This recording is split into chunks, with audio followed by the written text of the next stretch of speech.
ঠাকুরপুকুরে গাড়ির ধাক্কায় মৃত্যু অরূপ মণ্ডল নামে এক ব্যক্তির। বাইকে ধাক্কার পরই পালিয়ে যায় গাড়ির চালক। ঘাতক গাড়ির খোঁজে সিসিটিভি ফুটেজ খতিয়ে দেখছে পুলিশ। বাইকে সওয়ার আরও একজন গুরুতর আহত হয়েছেন।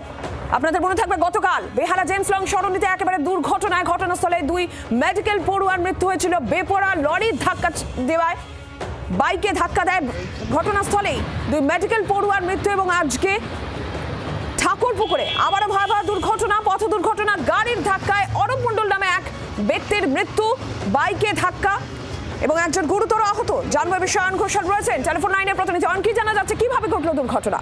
বেহালার রাস্তাঘাট মৃত্যুফাদ হয়ে দাঁড়িয়েছে। গতকাল দুজন ডাক্তারি পড়ুয়া বাইক আরোহী তারা বেপরোয়া গাড়ির ধাক্কায় প্রাণ হারিয়েছে। আজ একেবারে ভোর 5টার সময় ইএসআই হাসপাতালে ঢোকার সময় ওই ব্যক্তি 44 বছর বয়স, তাকে সপাটে ধাক্কা মারে একটি গাড়িটি ধাক্কা মারার পর এলাকা ছেড়ে পালায়। ওই ব্যক্তির মৃত্যু হয়। বাইকে বসা অপর একজন আরোহী আশঙ্কাজনক, তাকে ইএসআই হাসপাতাল জোকা থেকে এনআরএস হাসপাতালে শিফট করা হয়েছে। পুলিশ ঘাতক গাড়ির সন্ধান চালাচ্ছে। ধন্যবাদ অয়ন।